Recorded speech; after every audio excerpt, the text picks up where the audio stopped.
Mania love style is a love that most of us will experience at some point in our life. Whether you have or have not dated a mania lover, you probably know someone who fits the definition. In recent decades, mania love has inadvertently become romanticized by such bands as Fall Out Boy, Panic at the Disco, and My Chemical Romance. This is unfortunate because this love style is very toxic for relationships and can do some harm, yet has become so glamorized that many people strive to find people who fit this description. I hate to say it, but even I probably would have been categorized as a mania lover back in high school. To better understand what mania love is, we first have to define what love is. This is difficult because love is or can be different to every person. The most common definition is an intense feeling of deep affection. This definition is nice because it doesn't apply to just living beings. This means that I can declare that I love Taco Bell and no one can tell me different. And same goes for all of you, and you can love anything, even Taco John's, even though you're wrong. What were we talking about? Oh right, love. Love is universal, and even the most emotionally hardened of us love something of some sort, whether it be a fast food chain, an item, or even a pet. But love with people is different. When it comes to loving other people, you will most likely fall into 6 different categories: ludic, pragma, eros, storge, agape, and mania. Ludic lovers are the ones that you would consider the douchebag frat boy type. They will say anything to get the other person into bed and then never talk to them again. Pragmatic lovers are the ones that get into a relationship based on certain qualities. This doesn't make them bad or picky, just that they look for certain characteristics like height, intelligence, money, or fitness. Unlike ludic, these people are actually looking for a long-term commitment based on these qualities. Eros lovers are the romantic lovers. They are extremely passionate for their partner and is usually found in college couples. Storge love is similar to the love that you see in your grandparents. They are committed to each other and have a strong friendship for each other. Agape love is the most common in marriage and parents. They will do anything for the other person and give up anything, even themselves. But mania lovers, they're on a whole other level. These are the crazy lovers that you want to stay away from. I mean, if you add a C to the end of it, you get the word maniac. And I'm sorry ladies, but women tend to fall under or for mania lovers. These types of people are categorized based on their obsession and infatuation with the other person.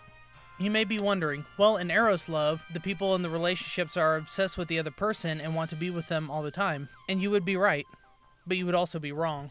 Whereas Eros lovers are fueled by a deep desire and passion for the other person, mania is fueled by loneliness and desperation.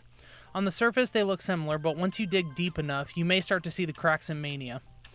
First off, they are usually possessive. They will do everything for you and want to help you, but will get irate if anyone else comes close to the other person. They are also typically dependent on the other person that they quote-unquote love. They are so obsessed with the person that one little thing can shatter their entire world. They may even come to desperation to clamor onto the person they love. In one study, people who fell under the mania category were quoted as saying, "When my love affairs break up, I get so depressed that I have even thought of suicide." I don't feel the need to explain why this is an issue. These are things that separate Eros and mania and why you should look out for these types of people. Imagine this. You decide to introduce your partner to some friends of yours that you have known for years. These friends have helped you through some tough times and have always been there for you. Unfortunately for one of your friends, they are the same sex as your partner. Immediately they were possessive of you. Mania lovers are prone to becoming extremely jealous of the same sex. This is because they see the other person as competition. They may say things like, "Oh, we are just so close," or "We have so many things in common with each other." This in their mind makes them distinguish from the friend by building a wall between you and the friend. Though it may be small, the wall will soon begin to stack higher and higher. They keep on this by saying similar things and will more than likely start being more physical with you, like holding your arm or hand. This gives them the sense that they are in control or possession of you and that you are theirs. Eventually they may even become desperate and tell you that you cannot see or talk to that friend anymore or they will leave you. These relationships are very unstable and hard to maintain due to the other person's outlandish behavior. But mania love is not just restricted to relationships. In many cases, mania love is related to stalking. Many of these cases are related to celebrities. In 1983, a famous song by Michael Jackson titled "Billie Jean" was about a woman who claims that her child is his. Though not a real person, the idea of Billie Jean came from Michael Jackson's experiences with him and his brothers in the Jackson 5. The Jackson 5 had many groupies who would wait for them after concerts to see them, and many of these groupies claimed that their children were one of theirs. Though Jackson chalks this up to them wanting to extort money out of their fame and popularity. Though not a real person, Billie Jean had a strong impact on people and their perception of obsessive fans. A few years prior, however, there was a much bigger tragedy involving real people. John Hinckley Jr. was an aspiring musician in the 1970s. After graduating from high school in 1973, he attended college for a few years at Texas Tech before dropping out and moving to California to pursue a career in music. It was there that he saw the movie Taxi Driver for the first time. Taxi Driver is a movie starring Robert De Niro and Jodie Foster about a loner war veteran who drives a taxi around New York City. De Niro's character is fairly disturbed and does not fit in with society very well. He befriends a 12-year-old runaway prostitute played by Jodie Foster. You heard that right, a 12-year-old prostitute. Martin Scorsese was a very, very weird man. Anyway, she wants to get out of the profession for obvious reasons, yet can't due to her pimp. He later becomes obsessed with a presidential candidate's campaign volunteer and fails when he tries to date her. Bit by bit, he loses his sanity, leading him to attempt to kill the said candidate and murdering the other young girl's pimp, and is deemed a hero by the media for saving the girl from her harsh and hostile lifestyle. Hinckley became obsessed with this movie, seeing it 16 times in the summer of 1976.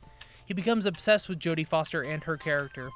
Over the next few years, he went back to college several times and had several jobs, all of which fell through. He also failed to find any relationships, making him more of a loner than he already was. In 1980, he read an article describing that Foster was attending Yale, causing Hinckley to enroll in some writing classes to be closer to Foster. He wrote her many letters and called her several times. This obsession, along with his obsession of assassination and his collection of guns, led to the decision that he would assassinate the president to gain her respect and love. After attending many public appearances of President Carter's, he was arrested at the airport for transportation of guns. In 1981, however, he wrote a final note to Foster detailing his plan to kill Ronald Reagan. And on March 30th, 1981, Hinckley opened fire on Reagan and his party, wounding Reagan, an officer, a Secret Service member, and Press Secretary James Brady. Though a tragedy, no one was killed. Hinckley was later found not guilty by a jury on reason of insanity. He was immediately taken to a mental institution where he has remained for his 35-year sentence until he was released in September of 2016. So as we come to a close, I want everybody to remember how important it is to identify mania relationships and either try to fix them or get out of them completely. If you know someone who is in one of these types of relationships, try and help them to save themselves from what could be a nightmare situation.